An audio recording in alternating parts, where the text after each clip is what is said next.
I think maybe, but look, Matt, we'll win a couple more Yeah. Rigged Esports awards, then maybe we'll be the favourites. But welcome That's back, true. everybody. Of course, I'm Mitch Leslie here with Matthew Morello for quite an interesting match here. I mean, we've seen plenty of the Gladiators so far, Matt, and they've looked okay. There's a thing about the Gladiators in which they always tend to be sort of swinging at the middle of the pack, but there's a sense that this has to be the year where they rise above that. The whole league, though, has gotten better, and so has Yes. the Boston Uprising. Well, Boston is one of the teams last year who obviously wasn't very good. This year they come in with a completely revamped roster that's kind of gone under the radar a little bit. And I think the Uprising beat the Gladiators like early on last year, or I think when they just got punked. Yes, yes. Now, I mean, do you think this Boston Uprising team is way better than what they had last year? Valentine, look out for him. I think, like Johnny mentioned, very good in the experimental card tournament. Take that for what it's worth. And then Myungbong, fantastic flex support last year. The only thing is they couldn't keep the poor guy alive. I mean, he was always dead. And really, I mean, it was just they never really kind of gave him the resources and everything needed, the peel to keep him up. It was really just kind of like an overall team letdown. But this year, you think they're going to be much better? Absolutely. They import that engine room of that WGS Phoenix roster, right? Faith Valentine and Coach Laurie. So, restructure from the top down. Also, recently, the Uprising were linked and announced that they had signed Gabriel Shi as well, coming in as an off-lane player. So, tons of changes going on. Obviously, let's not forget IM37, who's definitely made his move through a couple of different teams recently. And Stan One comes in from the Dragons.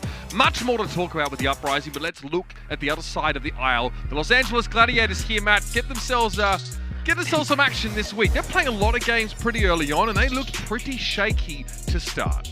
And this is the roster, though, the lineup that everybody loves and thinks that why they should be one of the best teams, not just in North America, but in the overall league. I mean, Birdring and Kevster's a fantastic DPS duo. Muse, he's had a not a tough go in terms of like playing the main tank, but just so many good games back to back in terms of like playing against some of the top teams in the region. And then adding Moth and Shu as the supports. Maybe the expectations at the start were just a little bit too high, but if they're able to win this, finish at 2-2, maybe they get into our Melee qualifiers. They're a very dangerous team. Yeah, look, they go up against the Shock, then they walk up against the sort of rejuvenated Dallas Fuel after their hard start to that first week as well. So the Gladiators now, they know, especially if they want to have some decent seeding going into the May Melee, this is a must-win game. A lot of analysts, though, scratching their heads. I think the entirety of the desk said that the Gladiators would sort of win this series. But make no mistake, we don't have a lot of information on the Boston Uprising as a unit in general, right? Stand One is an interesting inclusion, a player that we got to see a little bit more of the Roadhog from than anything else really from Shanghai's campaign in the Grand Finals last year. Still much more to be seen now as he sort of reassumes that sort of main tank role and will be sort of depended on by the rest of the Boston Uprising to be that rock as we head to Oasis for our first map. The one thing I think you can expect, though, from Boston, at least, is for them to be coordinated, same page, right? As you mentioned, 3 players coach from the same team coming over. Punk was already here last year. It'll be interesting what they look like. This is a really good test for them, and they're going to have, 2 games this week, 2 games next week, right into qualifiers, potentially. So this is a team that had off week 1. We didn't get a chance to see them. You could get it hot here for Boston, right? You win this, you win your next one, you go to next week, potentially set yourself up for qualifiers, and you're kind of hot, right? You're playing consistently. So I think there's also the other side, right? Where Gladiators, you finish out your stage or group matches here, and then you have a week to look at a lot of the different things you think you could possibly do better. So Boston looks like going to be playing just the May McCree, pretty standard across the board. Gladiators, they'll have Birdring switch over to the McCree as well. So we're going to have a mirror matchup early on. Sim Teleporter here for the Uprising, but they'll be there in time at the very least. Stand One in the middle of things up on the high ground here, and already on 37 got frozen up. Maywall attempted to cut the Uprising in half, but it comes a little too late, and Boston have the high ground. Now they transition from here. Space is a little bit low, and you can see on the high ground, I think Birdring was forced to just roll on out of the way here as Immortality Field's already been employed, and Kevster's the first casualty. And I was going to say, I was actually really worried because when they were up on the high ground, the Gladiators, they got knocked down. Kevster was up there alone, like almost like kind of frontlining against the rest of the Uprising for a bit, and I thought there was a potential there for the Uprising to really push onto him and punish him. They didn't get it there, but they got it when he dropped down to the low ground, as Boston will get control of the point first. Yeah, Kevster tries the Mei wall to give that high ground control to the Gladiators, but the Uprising, despite not using a Sim TP, were actually just faster to get up onto the high ground here. Here's an amplification matrix already, but Myeonbong doesn't have the best line of sight now with that Mei wall in the way. He needs to go up. Exo Boots gets him in range to heal up. Stand one on the Immortality Field keeps the Reinhardt alive. Now the Uprising is somewhat split between high and low, and the Gladiators look to capitalize on that. IM37 is in the drink. He gets booped off by Moth as the Uprising just trying to keep this going as long as possible. I believe when the fight kicked off, you didn't have Punk in mech. That's why the Gladiators were so aggressive, and he gets it up on the high ground, but still not enough. 41% for the Uprising early on, so still pretty good percentage for Boston. For the next fight, though, a lot for the Gladiators to work with. I know Deadeye from the high ground, potentially Blizzard drop down, Punish, Shatter, a lot of ultimates here for the Gladiators to work with.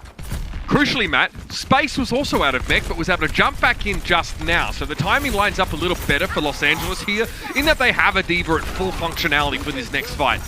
Kevster, thinking about the wall. As soon as he sees a Reinhardt, he wants to try and cut them off. He doesn't find the wall in the end, but Valentine at point-blank range. His head goes rolling. Now to the low ground. It's a gigantic shatter from Muse. 4 knocked down to the high ground, and it's an easy cleanup now as the Gladiators inch into the lead. And now Gladiators with this high ground control, they'll be able to use the Amp Matrix just like how we saw the Boston Uprising do. Maybe Boston decides to push this with Sound Barrier, really get aggressive. What it looked like Kevster was even thinking about, Mitch, was he was going to drop the wall behind Boston and then Blizzard into the hallway, so when they tried to speed boost, they were stuck. That is a huge pick, though. I don't know how IM37 able to find Birdring here and gets another with a Deadeye. I'm astounded that he's having to get rid of Muse there. Maybe Muse was frozen or something similar, but the Deadeye, as soon as he gets the Reinhardt, he's happy with that. Frustrating for Shu here as he sets up the amplification matrix, expecting quite a gainful fight from his perspective. Losing 2 key players early on really means it was over before it began. This is still good, though. I mean, Kevster's going to get them, what, 7, 8 extra percent?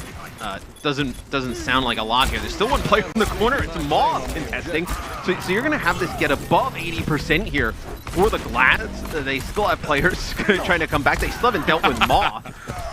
So that goes from 71% to 87% just from Moth being sneaky in the corner and then Kevster with a nice ice block. Yeah, I don't really know how Muse dying sort of falls into that plan there, if they were happy that Moth was able to contest, but they're in position anyway, Matt, here with Sound Barrier. Yeah, maybe they thought they could go a little bit longer with it. You're gonna have to wait Gladiators here for them to jump down. So you want to get good use of this Blizzard. You know they have to contest the point at some point. Stand one. Drops. Sways the shatter. Oh, okay. Tries to go for a cheeky little turn. He does not find it. Stands in the Blizzard though, so he's safe in the Snow Dome for the time being. And Kevster's Blizzard gets eaten by Punk. That's what I'm talking about. Moth down to yet another solid Deadeye of IM37, and this has gone horribly wrong for the Gladiators, Matt. IM37, I know he was the commissioner the first time he was in the league, or the fake commissioner, right? And now looking like an actual player. Taking it to Birdring, and that's a huge eat there of the Blizzard by Punk. Is Moth trying to go around and contest? Faith with a beautiful boot. That'll be the Boston Uprising taking that first point. But you see a lot of, the first fight, it was Kevster up on the high ground, gets knocked down. They're able to deal with him first. I know that time is really the only Blizzard of the round for Kevster gets eaten. You're gonna need, if you're gonna play these Mei McCree mirrors, you're going to have to get better Mei play. I mean, it looked like a litany of errors as well. I think there was a drop down from a Reinhardt and Earth Shadow that sort of goes wayward. Regardless, though, IM37 consistent through the course of that round there. And, a couple Deadeyes there. Just getting the 1 kill is pretty hard to do sometimes in this rush-based composition with Immortality Field and Reinhardt Shield and D.Va's Defense Matrix, which, will either eat the bullets or prolong the lifespan of that Reinhardt Shield. Here we go. In the city center now, a bit of a change up here for the Uprising. They go for the Sombra and the Echo setup here. The Gladiators will have Birdring on the Tracer. Very interesting that you go Sombra Echo instead of the Tracer with the Echo. Tracer, Echo, just obviously Tracer's so good at finishing these kills off. Sombra, you're gonna have to like play around hacks. Maybe they've seen something with the Gladiators that they feel like they can take advantage of. As that'll be Punk who takes out Space here. So no D.Va. Now you can start to come back if you're the Uprising. Still a ton of time. All right, a little bit annoying, I think, for the Uprising. The Gladiators get such a quick cap here, and the Uprising don't really feel like they're in position to do much contesting at all. Even with that D-suit earlier, from above is Kempster now working towards that first duplication. There's already a nano booster online for Myunbong here. So the Uprising, look, taking plenty of damage, is being healed, but that's another nasty bite grenade. Shu has hit so many of those already in this round, and yeah, Focusing Beam is going to ruin you if you're that low on health. Both Anas go down to the beams, but it's the Gladiators who look a little better after the fact. The Pulse Bomb connection on Fate is what really propels them forward. Yeah, I mean, you get the nano onto Valentine, he gets the support, but it doesn't really matter because the dive from Birdring, Space, and Muse is good enough to take out the rest of your team. Is Space is trying to get his mech back here. And this is what you lack, right? With the Sombra just doesn't provide as much damage, not even really close, as the Tracer. Not as scary to go up against. Well, it doesn't really give you much selection in terms of switching between targets as well. When you kind of go for the one target when you're spotted, you want to get out and you commit to it and hope you get the kill. Winston. Duplication here, another Winston for Kevster as he descends upon Valentine. He could be in deep trouble. The sticky bombs don't hold him back for very long. Hacked in that Primal Rage, and Kevster has to get away. Still so mobile. Birdring goes down in the periphery here, so Kevster is the primary source of damage, but this map is one for the stall. It's going to take an EMP and more to actually get the Gladiators off this point. Yeah, and I mean, Space still has a self-destruct. You can stall this out even longer if you're the Gladiators. This will be a Primal Rage from Muse on the point. If you want to keep this going, you want to get to 99. Shu's already gone down here though, so things might get a little bit tough for the Gladiators. Still, they're able to stay on the point in some way, shape, or form. 90%. One thing the Gladiators have done extremely well is get that extra percentage here. I mean, the Uprising are just trying to get their first cap of the round, and it's going to be at 99%. Birdring just cannot be moved. They get it to 99. This is one of the easier points to contest in general, and now coming back, Shu's actually able to take out Valentine. You may not be able to take advantage of this. Space just spawning up now. Let's see if the Gladiators can take advantage of that pick. It's huge. Echo is really the largest source of their damage.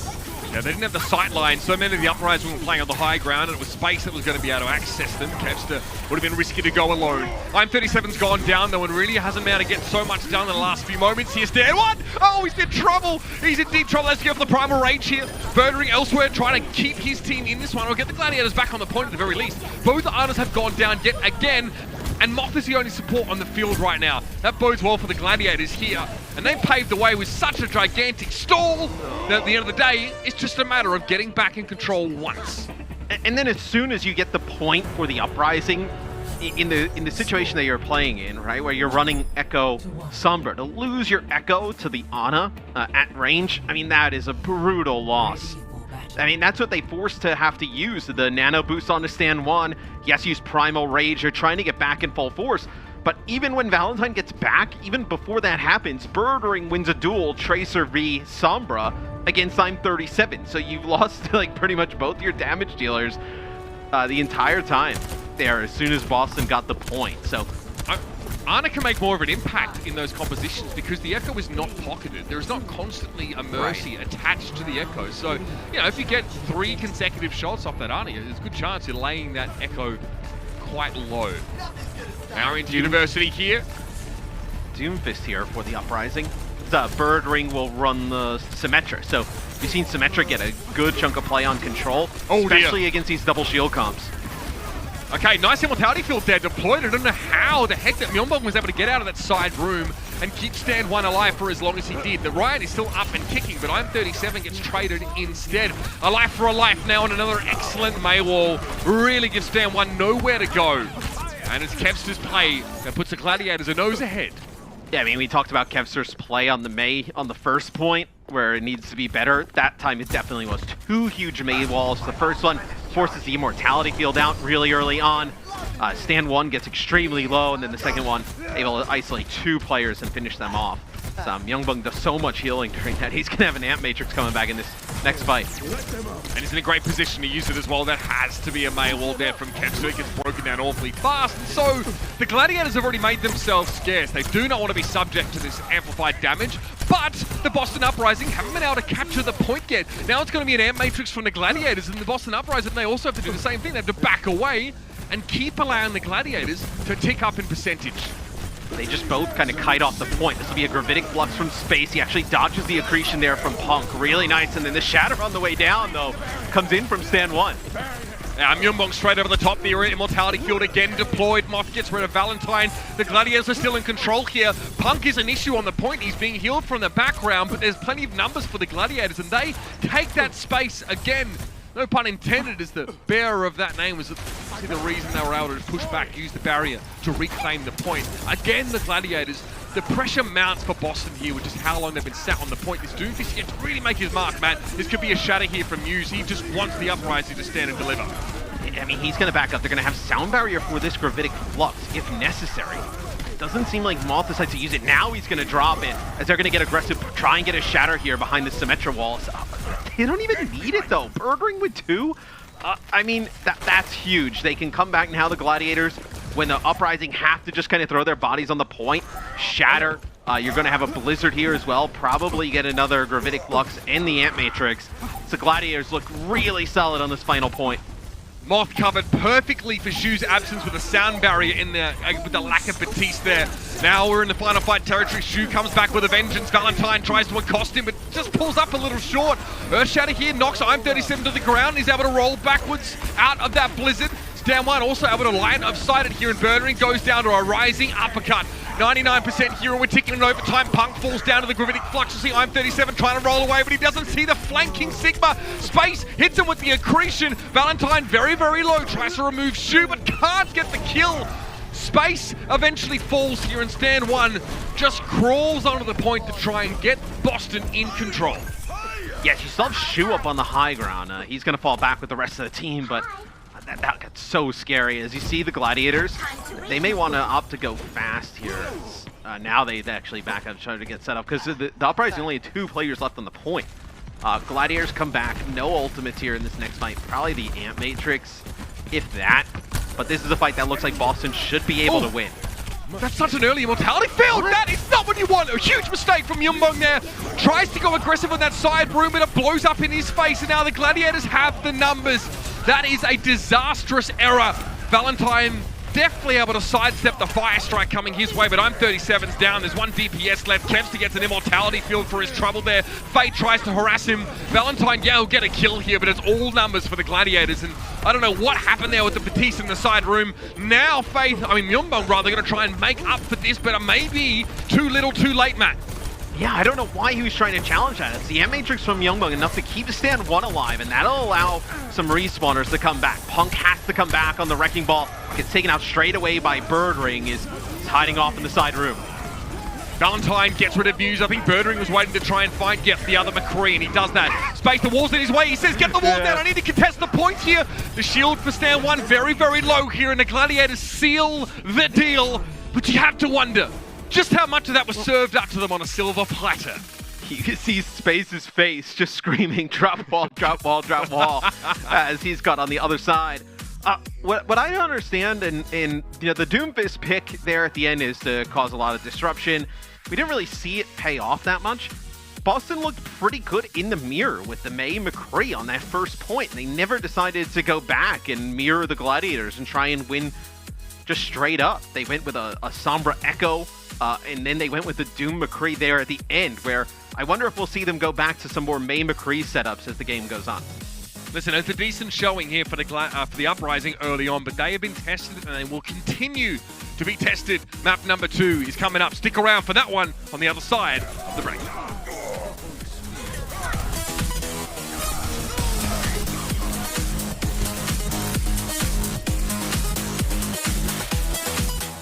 The Overwatch League is brought to you by T-Mobile, America's largest and fastest 5G network.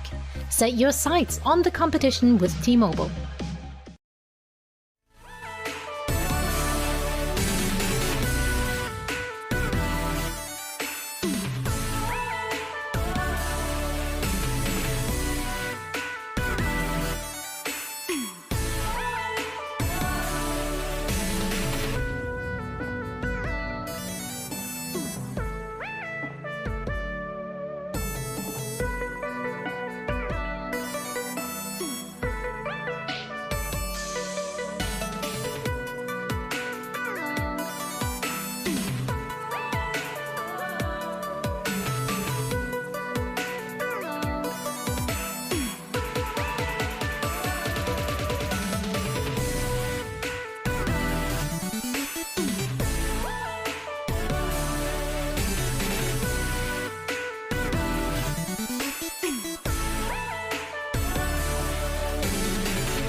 The Overwatch League is brought to you by Coca-Cola, the official refreshment of the Overwatch League, and by IBM, the official cloud and AI partner of the Overwatch League.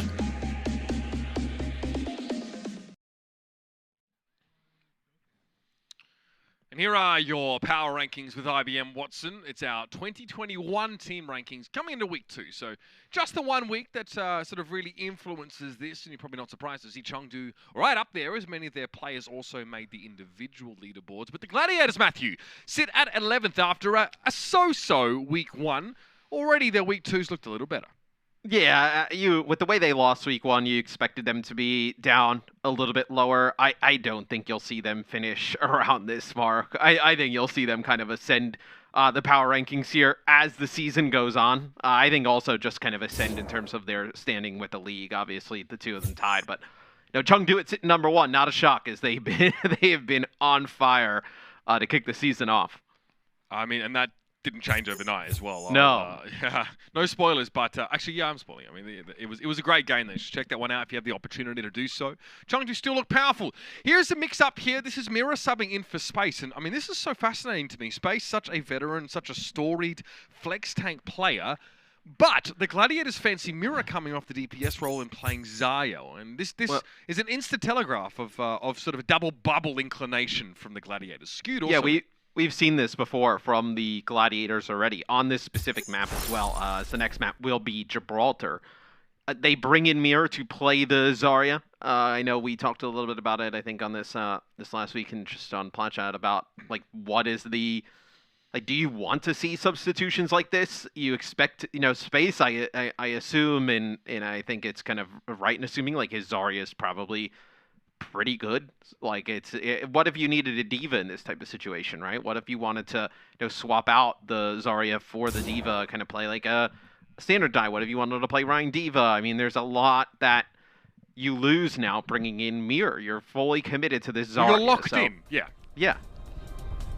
However, this is the kind of map, Matthew, Gibraltar, where you may not expect teams to really be inclined to mix it up. I mean, I don't really know how much mileage you should be expected to sort of gain playing a rush composition on this map, right? It feels like the Gladiators comfortable in that they're probably not going to need to switch Mira. No, I mean, this is a map that favors really well to double bubble. You see Boston coming out with it as well, with the Winston Zarya setup. Just that they do have the option, Boston, right, to change back if they want. Valentine will now play Tracer, which is like even almost weirder that they went. I mean, he was the Echo, but still playing like the Sombra. Like, I'm 37 can probably play the Tracer like what happened on Oasis. So it'll be interesting as the series goes on how we see Valentine just flex over to all these different roles. Gladiators, they'll be on offense to kick things off. Skewed comes in to play the Brig here. So Kevster will obviously switch off of the Sim once he teleports everybody to the high ground. We'll see if there even is it's a TP to the far side, not to the bridge. And we'll leave Muse on the cart. This is pretty standard stuff, Kevster on the Tracer. So Birdring, obviously playing Tracer in that earlier map. We'll be playing a bit more of that McCree. I mean, another hero that he really sort of showed himself to be quite dominant on in his heyday. The question remains whether that is still happening, whether this is still his heyday. I'm 37 definitely look better in the McCree Mace setup, Matthew. Here come the Winstons. Tail of 2 Winstons trying to dive here. Stand 1 briefly stunned up here as Kevster really wants to try and harass the Winston that dropped down. The Gladiators win this trade. Myeonbong going down to Mira, though. That is another big one here. He comes in with the bulk of expectations as like a top flex support. And, well, he goes down early and the Uprising suffer. But when you see when Stand 1 goes in, he gets knocked down straight away, and there's nobody within line of sight to be able to help him. That is an easy kill. The Gladiators realize it. They just dive on him straight away. They're able to take him out. They lose Muse in the process, but still, he just occupies everybody else's time. So the payload getting pretty close to taking A here for the Gladiators. This is a little uncommon, actually, from attackers. It's a very powerful position if you can get your Zarya and Brigitte here. I mean, there's really nothing the Uprising can do. They're forced to push out onto the low ground and deal with a crippling sort of verticality disadvantage. Punk has already gone down here, and you can sort of see how this has worked out for the Uprising in general. Oh, dear. Muse Primal Rage now. This is going to be a problem here. Yeah, I mean, potentially. Yeah. With Myeonbong down, though, Stand 1 being removed and the Tracer now forced to recall, it's unlikely. Yeah. Muse with the Primal stays alive long enough. Bird Ring, a few headshots, and you still have Kevster there too. So enough to be able to turn this. 2 players get that front spawn, but at least right now, looks like they'll be able to make it out. As you see the Uprising, they're rotating up to that high ground. They know they need to control this area. It's just odd to see Moonbong go down so early, but also to a Zarya. It's not even necessarily like a dive. It was something that plagued them last season too. Him going down early in these fights. Deadeye. Okay, I'm37 goes down. It's set up by a sleep dart here, and all of the Uprising just converge on top of the shuttle to try and keep I'm37 alive, but that's crippling. Losing your McCree at this point really kind of makes it tough to do much with this high ground. Now you just have to directly contest on the low when you lack a key component of your firepower. Yeah, man, what do you do here if you're the Uprising? You see how spread out they are. They have the Zarya up on the high ground. Yeah, I mean, so it's going to be Stan1 trying to get to this position, trying to lock them in by the Mega Health Pack. You see where Punk is? He's charged up. He can even grab this door, as we've seen a lot of teams do. Okay, he sees the Brigitte straight away there. Muse goes down. He had no help, and that is definitely because Stan1 gets in the way. He interposes himself in between 2 halves of the Gladiators after the dive comes in from Muse. Classic counter dive play. Miro, though, is looking dangerous. He's very charged up. Brigitte is down. Oh, dear. Back to spawn. I'm37. Short-lived again. Miro, though, will have to leave. He does not want to lose all of his charge, Matthew. No, I mean, he's going to get out with his life. Muse there to help him out, but they ended up using the grab there, the Gladiators, to try and get them off the top of the ship, but who even follows up on that? I mean, you can have Mirror launching, his Zarya alt fires and then the McCree, but not in position for Tracer to really kind of get a pulse bomb unless she kind of gets all the way through the ship to the other side. So, Biotic Grenade throw down there, doesn't connect with anybody. Oh, it's the Hotel California again, but Stan1 is actually evicted this time. No vacancies, unfortunately. So the high ground once more. All right, the Gladiators are able to recover from that push here. I mean, make no mistake, the initiative is with the Gladiators here. Or at least they need to take it. They can be dropped on at any time, so making the first move is pretty critical. Where does this Pulse Bomb go? I mean, he's been trying to find the target forever. They're able to get I'm37 off the top. That'll be the Pulse Bomb drop. Doesn't get anything. Is Bird Ring. Oh, that's huge. Able to get Stan1. That's a huge body you're going to have off of the payload here to try and contest. These Deadeye setups are so speculative from Bird Ring. It's like, it's so far away, and realistically, maybe that's why it's working. Boston isn't respecting the threat that Bird Ring poses, or maybe they don't have enough time to find out where he is before the happy little skulls come up. Stan1 not have like a bubble? I'm unsure. Yeah, because he just drops onto the payload to go contest. 2 seconds later, he would have had Primal, which would have been huge for the Uprising. Completely changes how that point could have went. And again, notice this, the Gladiators get an advantage, they take the high ground straight away. They did this on point A as well. If Shu can stay here, or if the Uprising are unable to unseat him, he is in an extremely powerful position to heal against this team composition. Stan1 goes up, forces a personal bubble here from Mirror, Graviton, thrown at the rest of Stan1's team. So what can this Winston do while the rest of his team is in deep trouble? He tries to go deep behind enemy lines here. Shu drops down. The Graviton doesn't really amount to much. The follow-up lacking it again. I'm37 burnt to an absolute crisp. Valentine falls and there's no DPS really left at all for the Uprising now, and they back up. They have to. Back around the corner. Stan1 gets given a bubble here, but that cart is moving fast. 2:40 on the clock here, and now the backline of the Gladiators is gone. They can't keep all 6 players alive in the server at any one time. Stan1 surely will be short-lived here, and he is. Mirror's a little low, which is the only concerning part here, but Punk will probably be forced to give his life to find that kill. He's found 2. It's not enough. And it's just a knockback from Skewed there at the end to knock Faith off of the payload to push it over the line, but the pocket from Mirror there for that 3rd stage was real. Now he gets to 100 charge, gets the nano boost as well. We see him chase down I'm37. Punk tries to solo grab him.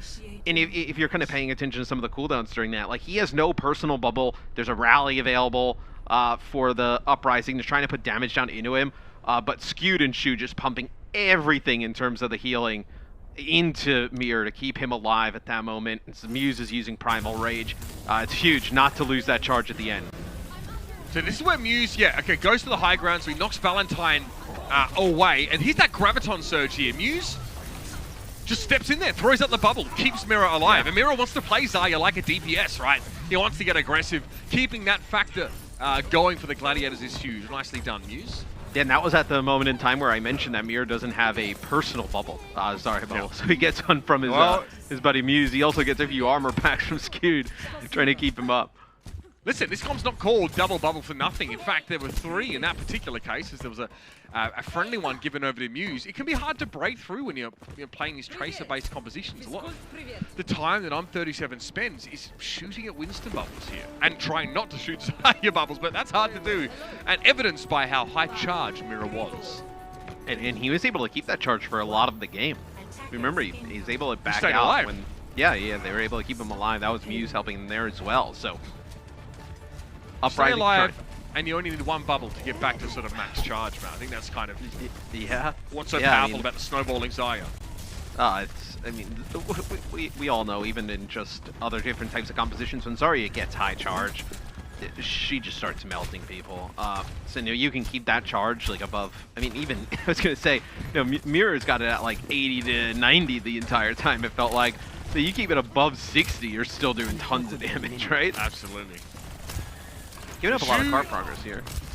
This is disconcerting for Shu a little bit because he can't heal his team on the forward side of the car. Watch it! Yeah, that's a little bit compromising. I think maybe some wires got crossed there. Nice one from the Uprising. They were on the bridge. They pushed through. Shu, for that moment, was just overextended a little bit. And, well, he got caught in the trap. In the Uprising, have been moving the cart the entire time. Maybe the Gladiators thought there were more players down there moving the cart than there actually were. Like, there was only really 1 on it, I believe, at the time. That's going to be a 0.8 take already for Boston. And the Gladiators just looked a little bit asleep, that they were just standing up on the high ground, and Boston able to take the fight to him. Shu only connects with 2 with a biotic grenade, but it wasn't enough. I mean, we are watching right now the Gladiators attempting to get that pole position on top of the shuttle, but Stand1 goes up there in advance as the Vanguard and sort of prevents that for quite some time. So they can't make significant progress before the Gladiators get that strong spot, and they still aren't allowed to have it. Stand1 is already back on the high ground, but Myeonbong isn't in a great position to heal his Winston right now, so he gives him the nano and just hopes he can set and forget Stand1 here. Not really the case. Stand1's able to survive the Deadeye there. It looks like it was blocked or interrupted. Either way, he's alive and has the Primal Rage. Valentine and Kevster are traded out though here. No traces left. Muse is looking for Myeonbong here, and I think he'll have him in due time, but he has to go a long way for this. I mean, he's going to get the sleep on him, and they're able to finish him off. And Muse actually tried to get Primal Rage out of that. He used Primal Rage, and they're able to Biotic Grenade and finish him off before he actually gets it activated. So, not going to have the Primal for the Winston here. With Myeonbong now going down as well, the Uprising a little bit slowed up here. They were looking to really take the initiative after Muse had overextended and got picked off now, but they no longer possess the mechanisms to do so. So all of a sudden, that burst of speed that they had coming into this phase, they lose it as a result, again, of Myeonbong getting picked off inexplicably at the start of a fight. Yeah, the Stand1 gets really low. Maybe they're just trying to farm up a nano again here. He was very low, made it back. Myeonbong gets all his healing. You have the rally already, so just going to let Myeonbong get all the healing on the Stand1. So Muse taking one side of the high ground, and then you see Samir on the other. Both these tanks, and if they go to the other side, you're dealing with Muse, you're dealing with the shots from Birdring. You're going to this side, potentially a grab. Yeah, he just lets that one go. Shu's already gone down though, so this needs to be a pretty solid follow-up in the Graviton Surge with the rally in play. The Uprising were able to just turn away most of that damage. Now Boston have the high ground control. They are transitioning slowly through this mega room here. And with Mirror going down, they should be able to slow roll now into pole position in this part of the map. Yeah, they're trying to get rid of Muse as well. So the nano was used on the Stand1 up on the high ground. Kevster just still poking around as Muse gets really low on the cart. He'll end up falling, but that's so good from the Uprising. Get that high ground control, now trying to get the payload across the line. This will be a grab that comes in, Pulse Bomb as well. Shu and Skewed go down. It should be Boston being able to take point B. Oh, Kevster commits the Pulse Bomb here, reaching Birdring low. Oh, Muse is back. There could be actually something here. Flash on Valentine, he's down. You somehow can't lose this fight. You can't be serious, man. That is... They use so much the Uprising. That is egregious. And what, Kevster gets one with a Pulse Bomb, and then you have Muse coming back off spawn. And the Valentine overextends to chase Birdring. He walks into a flash mat. You had gotten a grab from Punk, both supports down at the beginning of that. Muse was already coming off of the respawn, and you don't get the card across the line. That is tough. That may well have cost the Uprising the map, Matthew. He should not lose that situation. Riley from Skew. Flash, I mean, Birdering going to get the job done either way now. Primal Rage from Stan1. It's dangerous, especially that it makes him so subject to I'm37's Deadeye. Stan1 does well to make the space there, but it's still the small matter of the cart to be dealt with. The Uprising go 3 for 1 in that fight, though, and it really should just be a matter of time here. You don't want to say that. I mean, Kevster's doing a fantastic job with the bubbles and some help from Skewed being able to contest the cart. This is a grab that comes in from Mir. He's charged up. You have the ball coming back too. No. Oh my, Mirror's back. He's got so much charge, Matthew. Skewed did go down to Valentine here, but Mirror, look at his positioning. Just trying to stay out of scrutiny of the enemy Ana, but also the McCree stays alive. He's 100 charge now. Muse gets taken down in midair, and now with all the scrutiny on Mirror, this might be a little bit tougher. Another stick. Okay, I'm37 goes down, and Kevster's still alive here on the cart. Mirror clinging to life just barely. Skewed gets back on the scene, but it's not quickly enough to keep the Zarya in the fight. Skewed now goes down, but that's another minute and 25 seconds burn off the clock just from the Gladiators being audacious in taking these re-challenges. It's like, what was the line from, please kill Cool Map, please? I mean, I feel like this is, please, they're just screaming, please kill Kevster, please. He's just always on the cart contesting. That's one where the Uprising, you look and maybe, they're able to complete the map here. You could have had an extended time bank if you're able to win that first fight. They had thrown everything into it, Grav, the Pulse Bomb, they had support ults as well. They're not able to finish off the Tracer on the point. This will be Muse playing up close. He'll have a nano boost as well. Yeah, I mean, he got the bio after the nano, thankfully. Still, it's going to go down there. Faith picks him up pretty quickly. You watch Stan1 sort of follow that dive as well instantly. He follows after, and he gets given the nano boost as well. And now, the Uprising are in a good position to push forward now, but that time that they lost in the shuttle phase, that continues to hurt them. They might get the map done with time to spare here, but there'll still be that asterisk there of what could have been. Muse playing around the corner. Punk really threatening here as the Deadeye comes from Spawn. That's Birdering trying to ward the Uprising away. Graviton Surge here. Birdering was hoping to catch the follow-up, and he gets Stan1 at the very least, but it's a 2 for 1, and the Gladiators are down to just the Brigitte. Luckily, though, there's a rally in play. That'll keep them topped up until she returns. Yeah, and Mira ends up using the grab towards the end of that with a minute to go.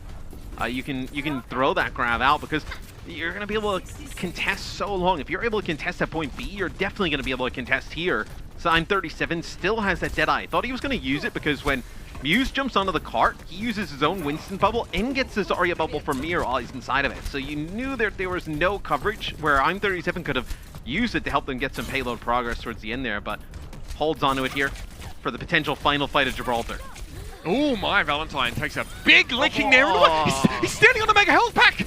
It's like he wasn't aware it was there, or perhaps he hadn't realized that it respawned. Either way, that'll stop the Uprising in their tracks, and that might just be it. Kevster gets another huge stick with the Pulse Bomb. This guy does not miss with those. And now the Uprising, they're running out of options and time. I mean, Kevster's Tracer has been elite on this map. It's really been a huge difference between these two teams as Valentine trying to come out of the spawn, gets shot by Birdering straight to the dome, as it does not even look like Boston might be able to get back and get a touch. Just Stan1, yep, his jump is stopped early as that's the Gladiators going up 2-0 in the series. And these are the kind of woes that some of those more newly formed teams can suffer, Matthew. Those critical moments, the really high intensity situations where even the smallest of mistake can billow out into something much larger. And let me just say, the small mistakes from the Boston Uprising turned out like the bloody Hindenburg on that second part of the map. Just before that doorway, Matt, they had it. They were looking so good in the shuttle phase. Just one little slip at the start of the shuttle phase, they overcame that. I mean, it's going to take some serious mental resilience to bounce back from that in a map that you know you should have been much, much more competitive in. Yeah, we talked a little bit about it, bringing in Mirror for space in that Zarya role that pays off this time. All right, tough stuff here for the Uprising. They have a chance to take a breather now. We're going to head to a break, and when we return, the Boston Uprising fight to stay in the series.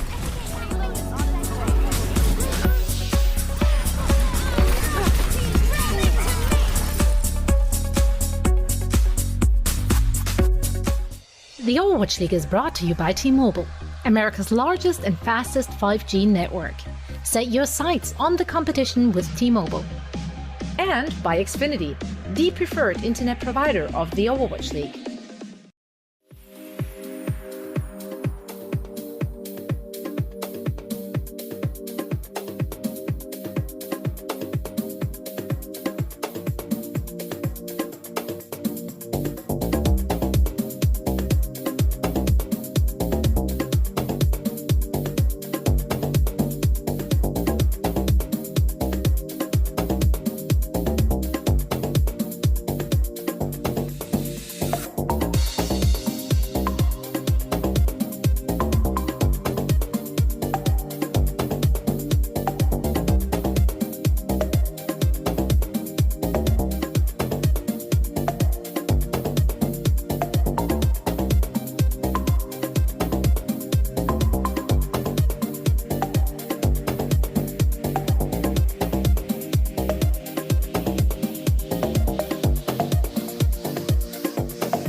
The Overwatch League is brought to you by Pringles. Stay in the game. That's right, if you see this one come across your desk, you snap it right on up. It's your Indeed player resume featuring Stand One, one of the main tanks, or one of the tank players more broadly. On the Shanghai Dragons last year, of course, they were the champions of the main melee, the Countdown Cup, and the Summer Showdown, were one of the finalists here. This player, I mean, maybe people are a little divided on Stand One, or maybe obviously because he was sort of rotated in and out map, people didn't really get as much of an opportunity to see his prowess, especially when all eyes were on that Dragons team during the Grand Finals, and he was mostly on the Roadhog, and frankly, was one of the weaker Roadhogs in that top 4. And he was harshly, rated because of how good Fearless was for the Shanghai Dragons, right? When you have somebody who's playing as good as Fearless did for Shanghai, and then you see Stand One come in and they start to dip a little bit, a lot of people start to raise questions. But I think Stand One, very good player, good addition to the Boston Uprising. We do have subs coming back in here for what potentially could be our final map of the series. As Space will come back in for Mirror, and you will have Moth coming in here for Skewed. So this tells you they want to start to play that rush style again, and which makes a lot of sense because we're going to Hanamura. Absolutely. We see a lot of teams that are toying with the Symmetra in the early round to get themselves in a good attacking position to sort of approach point A, and from there it is pretty standard rush stuff. We see plenty of teams stick with the Sim over the course of the round as well, just because she's kind of helpful when it comes to taking point A, and oftentimes she has her ultimate available when it comes to point B. That's ideal scenario, for example. We're going to be heading in just a moment, though, and the Boston Uprising again. Look, I mean, a lot of scrutiny at their backline, yeah? I think that sort of Faith and Yeonbong have a lot of work to do, especially against how effective the Gladiators were at disrupting their backline operations. Birdring looked great, but it was Kevster that really impressed us, Matt. Those pulse bomb connections were huge. When you're getting rid of a Zarya, that is a lot of value. That's 2 bubbles, potential grab, and 400 effective hit points. So that's a really big deal if you can make that connection. And Kevster was very clutch in multiple fights there for the Gladiators, and we got eyes on him to see more of it. Just quickly, be sure to represent your favorite team this season by shopping for official Overwatch League merchandise at overwatchleague.com/team-shops. Get yourself some gear. Maybe you want to rep your favorite player. Maybe it's one of the people in this game. The Uprising are going to come out here with the Orisa Sigma, which is not all that uncommon here on defense. Maybe Punk will play that off-angle Sigma that he was pretty good on last season. Yeah, and Ash Echo. So a lot of damage here for the Boston Uprising as they play defense. This also is, like we mentioned earlier, the final match of the Gladiators, kind of group stages here for the Melee. Getting the 2-2 would be huge, but then also, Mitch, if they're able to win this, they're sitting at 1-2 with a +1 in terms of map differential. Winning a 3-0 here, getting to +4 is really big. There's a lot of teams that are obviously sitting in the negatives, but then some who have played about half their games and only sitting at about the +1 as well. So +4 could be pretty good in the grand scheme of things. I mean, it serves you well going into knockouts next weekend, Matthews. You want to try and get yourself a cushy matchup to start with. The Gladiators here, a similar composition, the Orisa Sigma, so a lot of durability sort of as you push in here, and it's actually more of an off-angle Orisa, if I'm honest with you here, as Stand One doesn't need a whole lot of maintenance outside of just WD-40 in the joints. He'll play this side and maybe just wrap around back to the point now as the Gladiators looking for a way in. And Birdring's the one rattling off the shots at long range.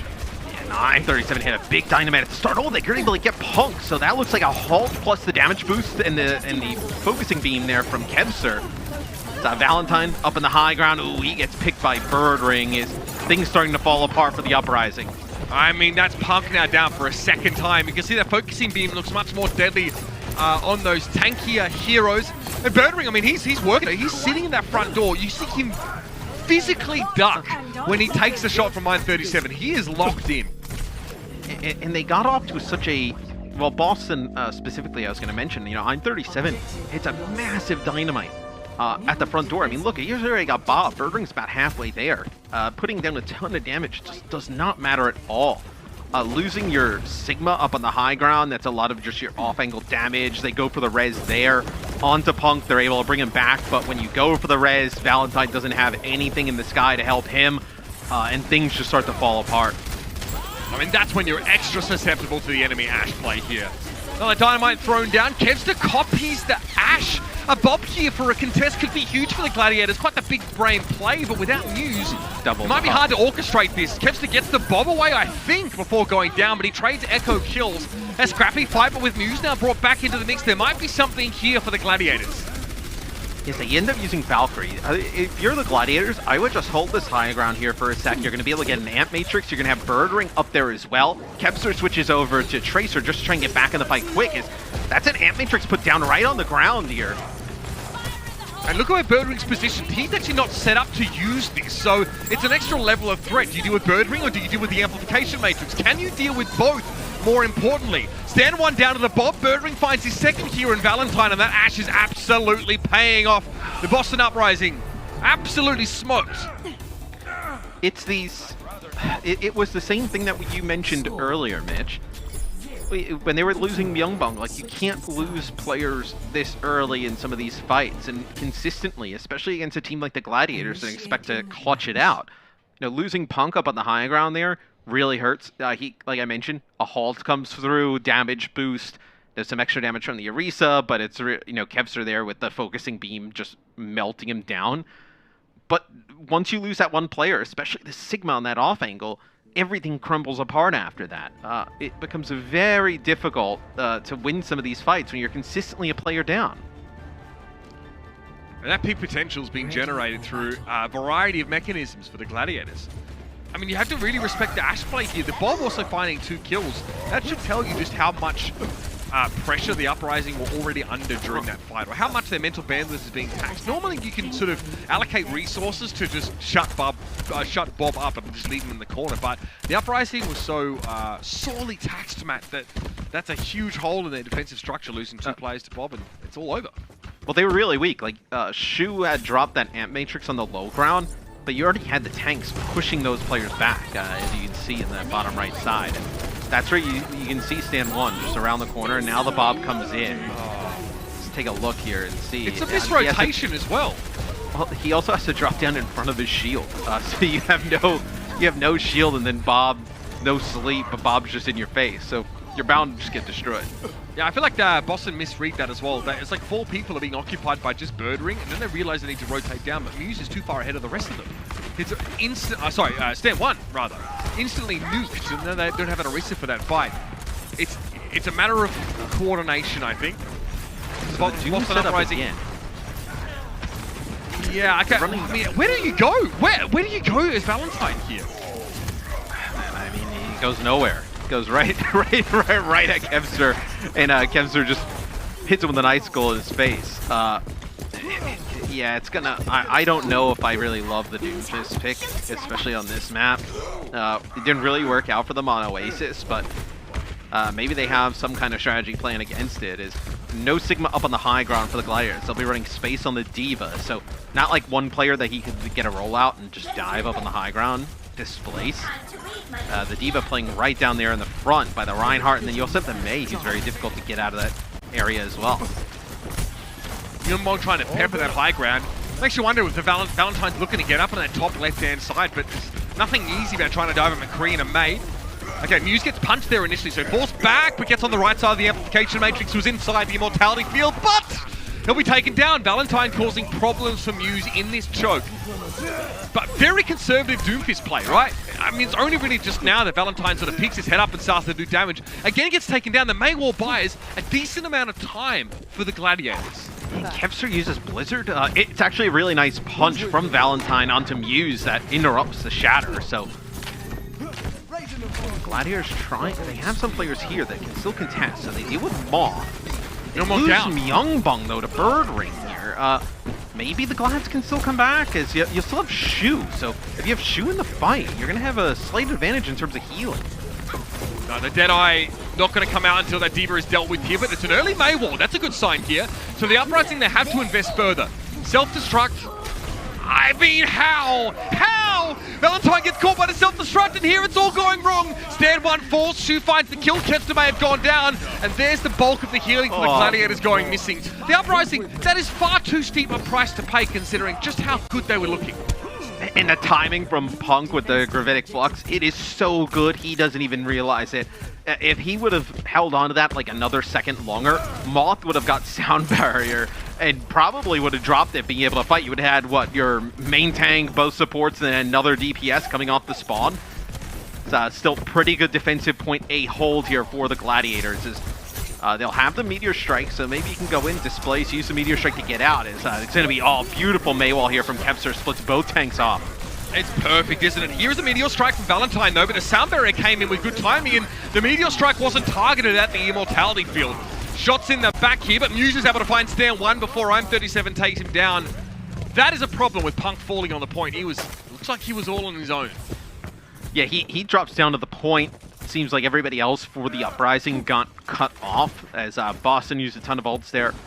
Have nothing going into this next fight. Probably just going to try and poke a little bit, maybe get a Gravitic Flux you can use up there on the high ground, but expect the Gladiators to potentially get pretty aggressive with this Blizzard in the hallway.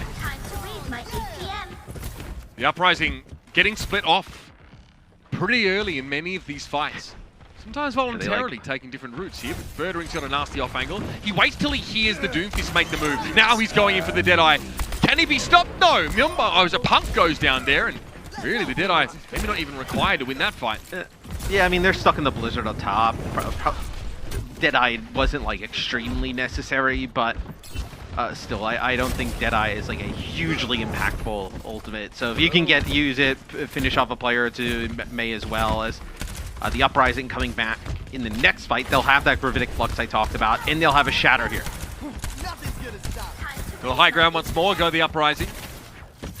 Flux and this might Shatter. Be their best chance in terms of like, ults versus ults for the team. 2:29 on the clock. You're gonna have 3-4 ultimates. The other teams maybe get one. It's blocked. It's entirely blocked. Stan1 gets an Immortality Field. The Gravitic Flux here. This might just buy some time at best, but the Immortality Field as Moth just gets healed up by Shu instantly.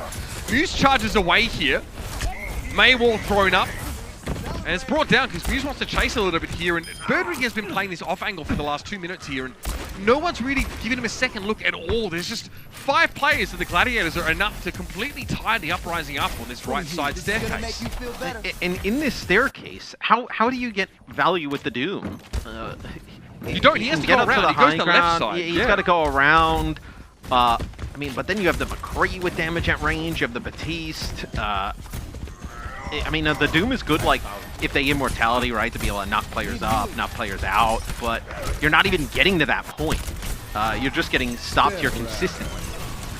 Deadeye from I'm37. D.Va in the way, so much of that is eaten up. Self-destruct for space. He'll trade in the mech, get a new one. Punk's able to take him down just before he can get back in, and now we're in a 5v6 situation. Valentine, can he drop down? Shu throws the Immortality Field there, but what was more important was definitely the Sound Barrier to keep him alive. Will it be enough though now? Valentine's got to be caught. He'll be frozen here one way or another. But Kepster annoyed that he has to get rid of that Immortality Field first, Matt. But still, being able to get rid of the Batiste is huge. That's going to be the Batiste and the McCree down. The Gladiators, they have the luxury of already completed the map, right? You can just stall now. There's not a lot of healing, no Immortality Field. They'll end up winning the fight in the long term in this type of situation. Yeah, look at that. I mean, Space takes a personal accountability for whatever was happening on the high ground. It just runs I'm37 down before returning to the point. You sort of watch him, like, chase after, I think it was Valentine and Fate, just booping them and just trying to knock them out of position, and then he just sits inside an Immortality Field and gets healed up. Shu is there when he's needed. I mean, Kepster's able to deal with Myungbong on the low ground, right? In the Blizzard, he deals with the Immortality, then takes him out. And then you just had Space kind of run down. I mean, this is gonna be an Ant Matrix Deadeye here from the side. They are gonna get dove real fast. Immortality able to keep him alive though. At least for a little. Good response from the Uprising, but that opens the door for Space to make his own sort of dive, right? That Maywall there as well, that slows the Uprising down in a big way. They'll get to the point with just some time left. They'll clear some space with Punk self-destruct.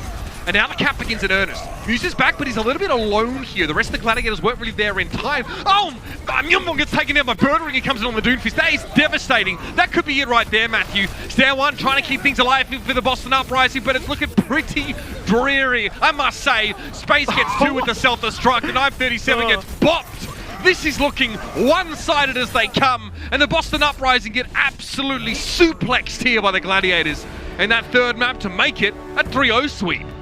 As that's the Gladiators we expected to see. And it's also not the Boston Uprising we expected to see. We thought Boston would be much better. Maybe they just ran into a Gladiators that's really kind of hitting their peak form as we get in towards knockouts. But really tough go for the Boston Uprising today. This Gladiator team's going to be scary if they look like this, fix some of the other small mistakes that they had going into the knockouts. Shu rises to fame as an Ana player. His sleep darts sort of wowed everybody. But his Batiste looks just absolutely incredible. It's the little things, really. These Immortality Field deployments have just been absolutely perfect, especially when enabling Space to play just a little bit more aggressive, to put that little bit more pressure on ON37. The trickle-down effect of this is that Birdring can play an off angle on point B for 4 whole minutes. He can literally play on his own, something that many McCream players wouldn't even dream of doing. This is how, through a fairly complex flowchart, you free Birdring up to be the devastating menace he's known to be. It's the structure around him that allows him to really shine.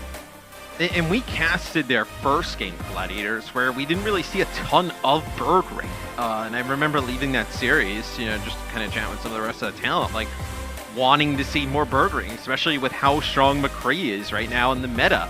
The flashbang obviously extremely strong, but still just a 225 HP McCree, really, really tanky. So see him play a pivotal part today, playing McCree a lot of the time.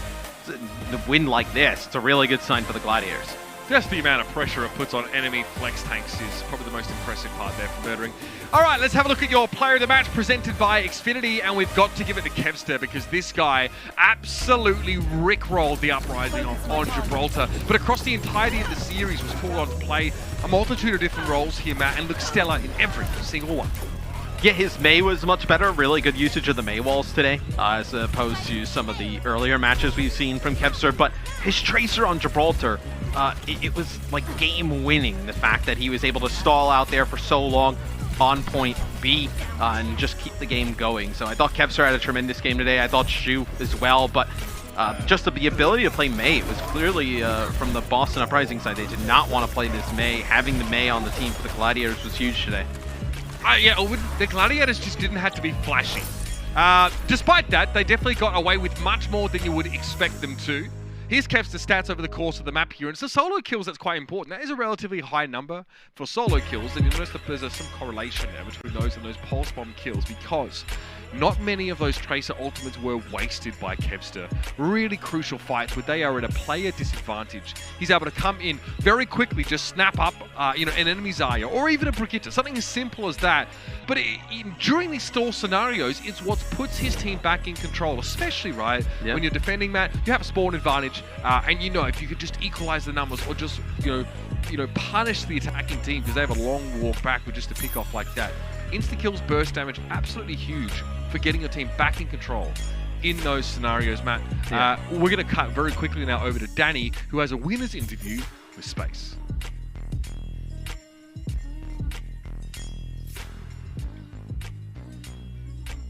Welcome to Game Break presented by Pringles, and we're joined here by Space from Los Angeles Gladiators. Hello, Space, how are you? Chilling, bro. Thanks for having me. Chilling. Congratulations on your big win today. Now, we've seen you and Mirror being, sort of come in and out, being subbed out. And what's the team's subbing strategy, I guess, for you two? So the strat we have with Mir on Zarya is Mir's played, I think, 1 or 2 years of all Zarya in a different meta on his old team NRG. And he has a lot of experience on it, and he takes over control of the game whenever he plays it. So I feel like on maps that we know we're gonna play Zarya only, we play Mir, and then maps that we think we're going to play Zarya, D.Va, or Sigma, we play me. So that's why on Gibraltar we usually see Mir playing Zarya, because we just stick to that.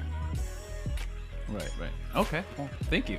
So my next question is going to be, after you guys have sort of a rough start for the season, what did you as an individual work on coming into the second meet?